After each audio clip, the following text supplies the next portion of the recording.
Northeast guy moving down to Miami, Florida. Excited to get into it. How you doing, man? You liking the warm weather at this time of year? Because I moved down here recently, and I gotta say, it's glorious. Yeah, I mean, we've always been down here, right, this time of year. But I tell you what, when in about, what's it, 3 days now, when we head down to Miami instead of back up north, it's going to be nice to be playing in some climate-controlled territories and not having to wear 14 layers to stay warm. Although, in fairness, I think we're only putting it off a week, though, because our first trip is to New York and Philly. So um, we'll get our fair share of it. Yeah, no doubt. I'm sure you're not nobody's looking forward to be anywhere north in April or even like mid-May. Like you can get a nice cold night in Boston. Which let's dive right into it, bro. Like, were you pissed when you got traded from Boston? Like, let's just be flat honest. Initially, yeah. I mean, I was just kind of confused about it, truthfully, right off the bat. But like, the more that I sit back and look at it, I mean, it's kind of the nature of the business, right?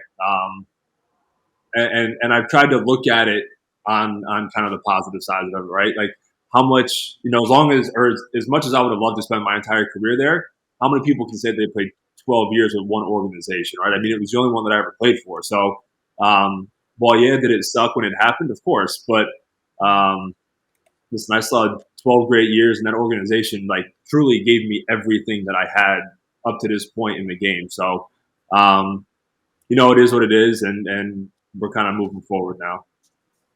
Hey, Matty, I feel you a little bit because when I played for Cincinnati for almost 6 years, I remember hearing the rumors, the speculations. I remember I got the call, and I thought everything was, I got the call, hey, you're getting traded to the White Sox. I'm like, I kind of teared up a little bit, if you want the truth. You've been with an organization for so long. The security guards, the fans, where everybody sits. I call my wife. She's crying left and right. It's a whirlwind, bro. Your first time you ever traded, it's something that kind of hits you a little different. Yeah, without a doubt, right? Like, and I think you hit it right. You hit it right in the head. It's like everybody, right? The third base coach was my first manager when I got into pro ball. The hitting coach I played with in college, he was my teammate. The bullpen coach is my high A pitching coach. I mean, you want to go on and on. Trainers I had in double A, triple A, high A. Like, I had relationships with all of them, right? You pull into the parking lot, those guys. So it's just different, right? You kind of have to go through and you relearn everybody. You go through that whole process. And for me, the hardest part is just the routine, right? It was, okay, well, I had this. And like little things that a lot of people don't think about is like, in the whatever parts of 9 years that I had in the big leagues with Boston, right? Like I had 2 trainers, and I would just for the last 5 years or 4 years, I had the same guy every day. So I would just go in, hop on the table, and we would just get to work, right? So adjusting to a new training staff where they're like, well, what do you want to get done? And like, what do you like? And I'm like, I don't know. I've always just hopped on the table and we just went. So like, yeah. There's aspects to it that just take some time to get used to in terms of the routine and what you do and learning the guys and the staff and everything like that. Do you say, hey, call my guy in Boston. I'm going to give you his number so you can do the same thing? It's like me. I mean, same on a very different note, but it's like I go down to Florida. If you're seeing a doctor and they're like, hey, because what's wrong with your head? I had a head issue, and they're like, oh, call my other doctor about the referral. Do you do something like that to make sure it's seamless? Sure. Yeah, for sure. I texted Brandon with the Sox, and I was like, listen, can you just give me like a write-up of what we did so I can just hand it to these guys and be like, so this is what I've done for the last 5 years. Yeah, and he put that together for me. So it definitely made the transition easier and smoother. And of course, just over time, right? You kind of figure out who you want to work with and you kind of who you like the best. And then from there, you start building the rapport with them. And we're in a good spot now with kind of all of that. So, but it's crazy, man. I mean, there's a lot of stuff that you kind of have to figure out and deal with. I mean, I had a house in Fort Myers that, I would always go down there in January and go work out at JetBlue, and obviously not doing that anymore. So my wife and I were like, okay, well, we're going to sell the house. So now it's figuring out where are we going to rent a place in spring training, find a place in Miami. It's, when we were down there for the Fan Fest, I spent an afternoon going all over Miami looking at places because I just don't know the city. And And then, once the house gets listed and all that, it's moving all the stuff out of the house, all the clothes. So there's a lot of stuff that you have to take care of. It's not just going to a new team, and anybody who's been traded understands all of that, right? It's just, there's a lot of outside stuff that you got to take care of that isn't just the baseball stuff. Yeah, the rigors of non-baseball stuff. Right. My wife always used to pack up she used to want to just wring my head. But other than that, let's go back a little bit. You went to UConn. Yep. They're having a great Huge. time right now. They're doing awesome in basketball. You got them winning in your bracket for one. That's my first question. And then in both my brackets, I got UConn winning it all. Yeah, I like them, man. They look. Hurley over there. He's a Jersey guy. I know the family real well. He's absolutely out of his bird. That's why I love him so much. He'll tell the referees what he really feels about him. I don't know if you ever met the guy before, but he's outstanding. Great family. So I've never physically met him, but through social media and going to the games and whatnot, him and I have connected. And I text him after every game, and he answers, and I'm like, "Hell yeah, man, keep it going!" It's a lot of fun, man. It's a lot of fun, and I think they've been the most dominant team in the tournament by far. So, I agree. I agree. Just from an overall standpoint, defense and offense, they're dominating the heck out of the whole thing. And his dad, not to go any further, but his dad was probably the best high school coach ever in New Jersey. Really? Down there at St. Anthony's, they dominated just year in and year out. But let's go to baseball too. I mean, the facilities at UConn have gotten 10 times better. Jim Penders, who I actually played against when I was there at Rutgers. What a great, outstanding coach there, man. They have the goods there. I mean, I remember seeing that video this year of what they upgraded, man. Talk about that for a second. If you want to go to a place in the Northeast besides Rutgers, of course, let me get that in there. I think UConn will be the next best bet for sure. I'll tell you what, man. In my junior year, obviously I had a really good year. My junior year, Rutgers, my kryptonite. And I don't know why, man. I don't know. It was something about them. And I think it's super ironic because my wife ended up going to PT school at Rutgers because she's a Jersey girl. So, smart move. I know. But the facility, man, they're incredible, right? I mean, I was fortunate enough I went back, was it last year maybe, or might have been the end of the season last year, and I went back and kind of walked around and saw all of it and what they've put together with not only the baseball stadium, but the facility next to it with the weight room and everything, the cages. It's really incredible. And I think that they needed something like that, right? Like they were getting the talent and they were a good quality program and have been for probably the last 10 years now, right? 10, 15 years. But it's so hard to compete with these other massive schools, right? And there is a lot of talent in the Northeast from a baseball perspective. It's just, in order to attract the elite level talent that is there, you need to have the facilities, right? And unfortunately, up until this was done, they didn't have that to pull somebody away from, I don't know, North Carolina or Virginia and LSU or whatever, right? Yes. I think just from a recruiting standpoint, it makes such a difference that you can have the facilities to be proud of and walk kids around and potential recruits and be like, look what we have now to offer you guys. Makes such a drastic difference. And fun fact, Frage, I called some of Matt's games in the Cape League when he was spending summers there on Wareham. Springer was on the team at least one of the seasons, if not two, and was ridiculous. I had Kevin Vance, Joe Pavone, a few of these other guys that you probably know, absolute characters on UConn. So we've talked about it before. What I want to ask you about then is, all right, so you did the Cape scene, you did the Northeast. We talked about this, Boston for a long time. Now you're in Miami. Yep. First off, how do I put this nicely? Will you miss the Boston media, or is it going to be nice to be part of the Miami vibe and scene, which is different? Let's do a comp. I'm sure you can see it right away in spring training. After a game, you look around and you're like, that's it. All right, cool. I'm going home. Yeah. I mean, it's honestly kind of like a breath of fresh air, and nothing against the Boston media. It's just they're so passionate and into everything and in the know on everything that nothing slips by, right? You're getting asked questions after every game, and it takes some time to truly get comfortable with all of them, and kind of build that rapport with them to where you can talk to them or say no thanks or whatever. Miami is just it's just not as prevalent, honestly. And it's kind of nice. All you have to do is worry about going to play baseball, right? Like you don't have to worry about all the other stuff that kind of comes around it. Now you were saying like you're really building up the UConn baseball program, but you started out by saying, "Man, I'm so thankful I don't got to go up and put 10 layers on." Them boys have been playing for 2 months.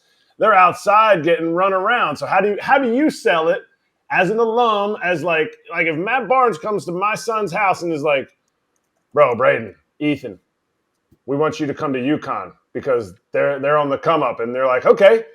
But I just heard you say on FT Live that it's freezing in Boston. Yeah, I mean, half the stadiums in the country are in the north, right? If you want to play in the big leagues, guess what? You're going to play in cold weather. Tough, right? You want to play in the postseason, you're going to play in cold weather. Tough. You don't like it playing indoor sport. Plain and simple, right? I mean, for me, like, and I grew up growing up in the Northeast. I'm used to playing in cold weather, right? Does it suck sometimes? Yeah, of course it does. But guess what? As a pitcher, I'm the warmest one on the field, without a doubt. I can guarantee the guy coming off the bench who hasn't done anything for half an inning, right? And he's just sitting there. He's cold. He's not really moving around. So like, you got to take it in as a pitcher. You got to flip it and look at it. And I'm like, guys don't want to hit 95, 6, 7, whatever it is, right? When it's 25 degrees out, you get one off the hands, that's going to hurt, right? So, I don't know, man. We got heaters and you got jackets and stuff. If you can't handle playing in the cold, yeah, it's probably not. Love that. Cut that up, Twitter. Our social media guys got more to cut. Right? Let's go with it. You gotta do it. And Matt, real quick from me, I heard you're a big sneakerhead, man. Are you a big fan of like Jordan shoes, or is there like certain kind of sneakers that you just have to get whenever you see them come out? Yeah, I'm a big sneaker guy. I'm a big Jordan guy. A couple years ago, I like built my closet, and I don't know, I've got probably 70 or 80 pairs of Jordans in there. The one is definitely my favorite, but I'm like, there's a couple that I want to have and want to get, but they're so hard to get on the drop, and I'm just not going to spend the money on the retail market or the resale market.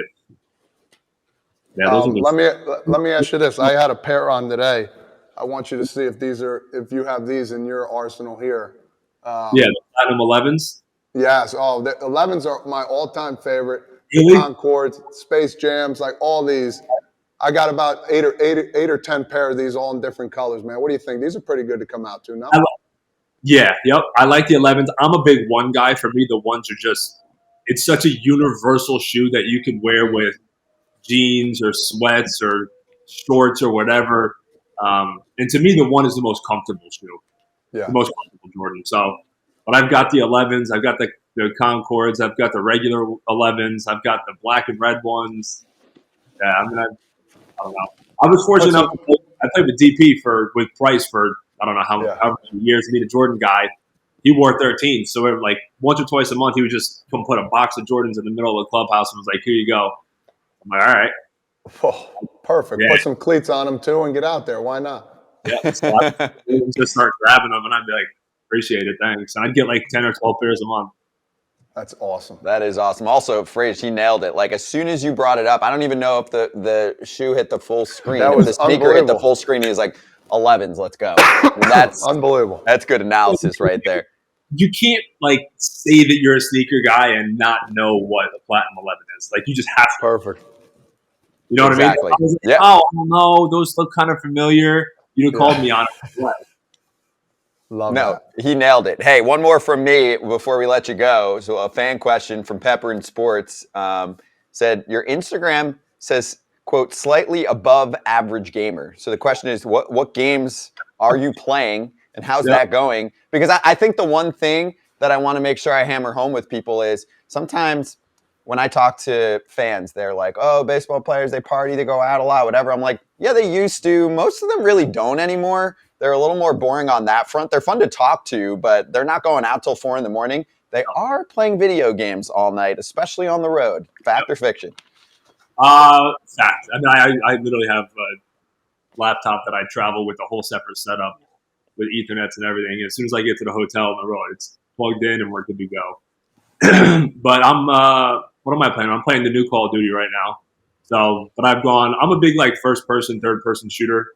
So I started with Halo back in the day.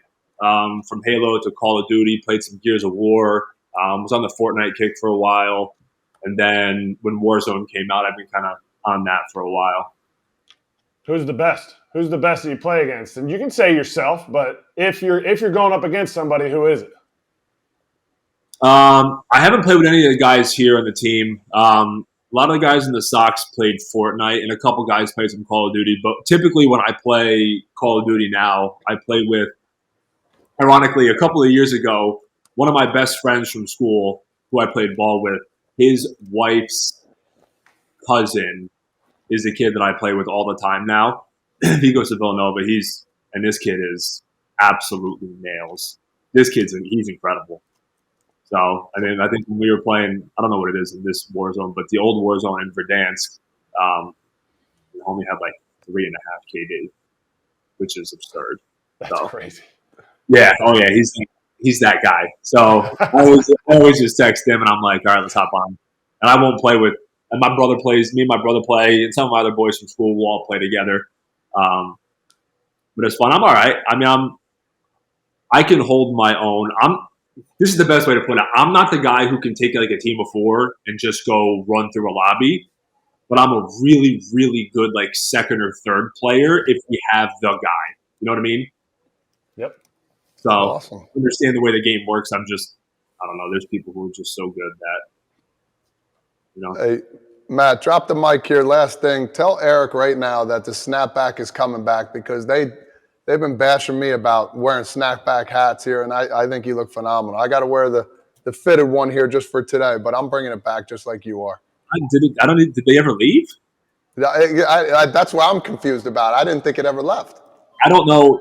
The only fitted hat I wear is on a baseball field. Thank you. I don't Thank you. think AJ and Eric, please listen to the man.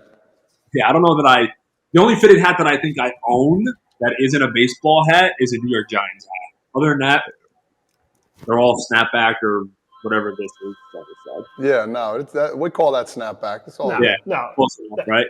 I mean, this is the issue we got here, Matt. Like, he's a third baseman. They don't understand communication. Like, I didn't say the snapback wasn't in.